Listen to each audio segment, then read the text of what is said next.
బాబాయ్ గ్లౌజ్ ఎక్కడ? బండిలో ఉంది సార్. తీసుకురండి. Okay sir.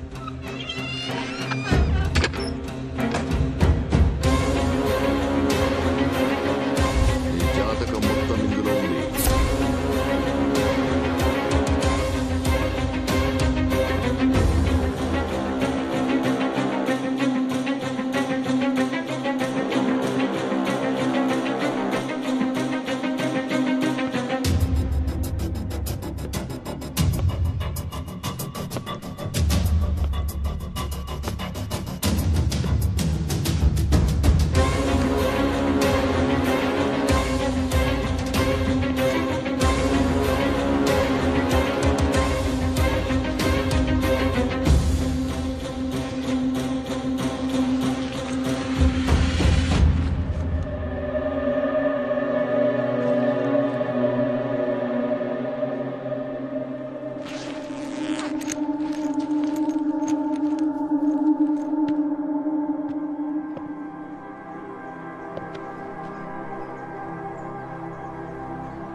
ఆ ఫైల్ ఎక్కడుంది?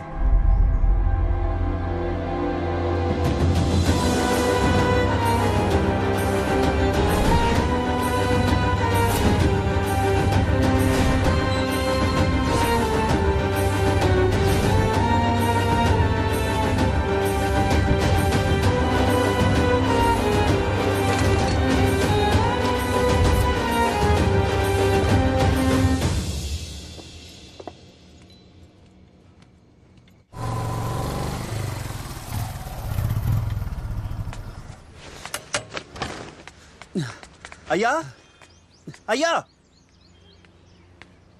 ఏంటి సింగరం బాబాయ్? అయ్యగారు లేరమ్మా? ఫోన్ కూడా చేశాం, కలవట్లేదమ్మా. అమ్మా నాన్న మధురై వెళ్తున్నారు, ఫ్లైట్ లో ఉండుంటారు. ఏమైంది? అమ్మా అది చెప్పండి బాబాయ్. చెప్పు.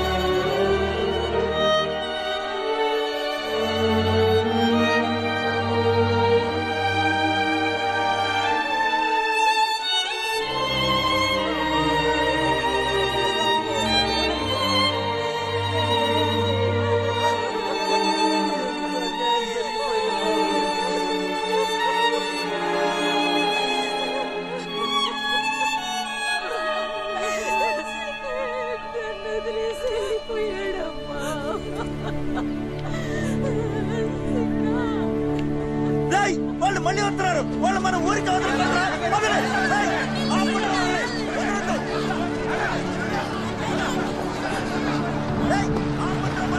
వాళ్ళ కిందకి తెచ్చండి.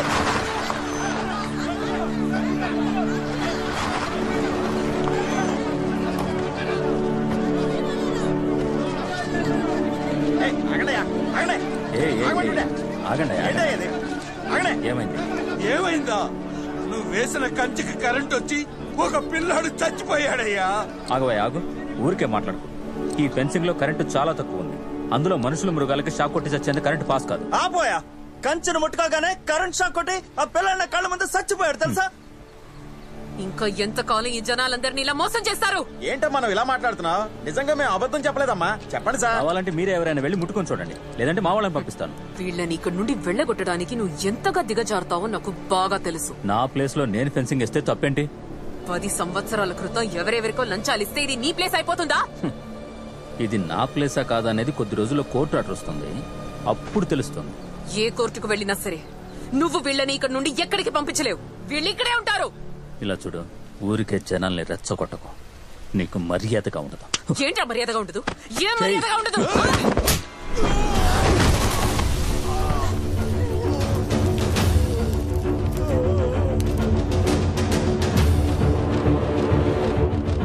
ఎవరి మీద చేయలేపుతున్నావు?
ఎవరు? రావచ్చా? అక్క రాక.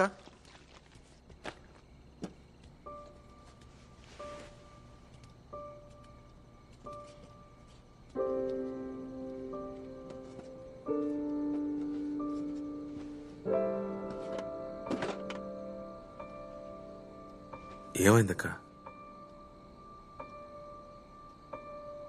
చిన్న ఇంకా నా కళ్ళల్లోనే ఉన్నాడు. కొన్ని రోజులు అలవాటైనా నాకే కష్టంగా ఉంటే నీకెంత కష్టంగా ఉంటుందో నాకు తెలుసక్క. నాకిక్కడ ఉన్న ఒక్క సంతోషం, ఓదార్పు వాడు మాత్రమే. నన్ను వదిలేవాడు కాదు. నాకేది నచ్చుతుందో నచ్చదో వాడికి బాగా తెలుసు. ఏడవకక్క ప్లీజ్. సారీ. అవును, వాళ్ళని ఎందుకు అలా కొట్టావు? నీ మీద చేయి లేపేసరికి సడన్ గా కోపం వచ్చింది. కంట్రోల్ చేసుకోలేకపోయా. కోపంలో మాత్రం అలానే ఉన్నావు. మిగతా వాటిలో వేరే వాళ్ళలా ఉన్నావు. ఈ ఆప్యాయత పాత సర్వ దగ్గర నేనెప్పుడు చూడలేదు. ఎవరిని పట్టించుకోడు, అందరినీ ఎదిరించి మాట్లాడతాడు. కానీ ఇప్పుడు ఎదుటి వాళ్ళ ముఖంలో నవ్వు తీసుకురావడానికి ఎంతో కష్టపడుతున్నావు. చాలా మెచ్యూర్డ్గా ఉన్నావు. గోవాలో బాగా కష్టపడ్డావా?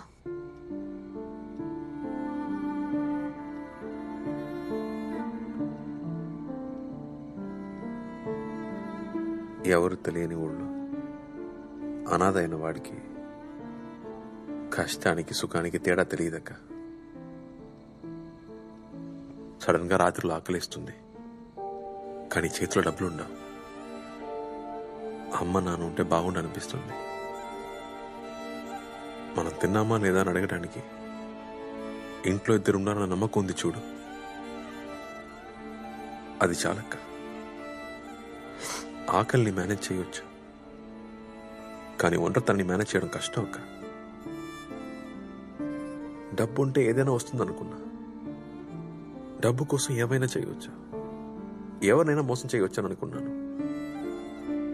తప్పుల గురించి ఆలోచనే లేదు. ఇక్కడ చూస్తే నేను తప్ప మీరందరూ మంచివాళ్లే. నా మీద నాకే అసహ్యం వేస్తుందక్క. చచ్చా, దానంతటికి పరిస్థితులే కారణం. ప్రేమ దేన్నైనా మార్చేస్తుంది సర్వ. నిన్ను మార్చింది, నన్ను మార్చింది.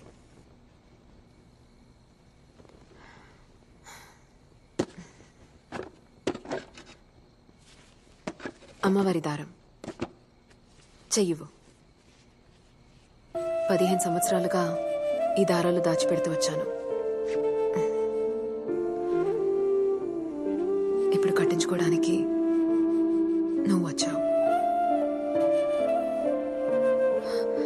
సరే, పడుకో. అలాగే అక్క.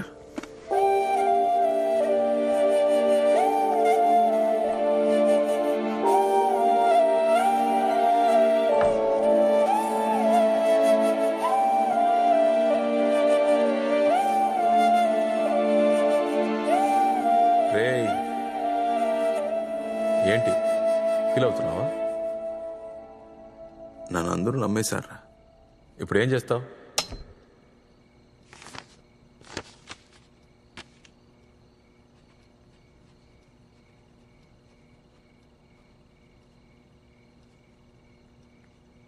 అక్క, నన్ను క్షమించక్క.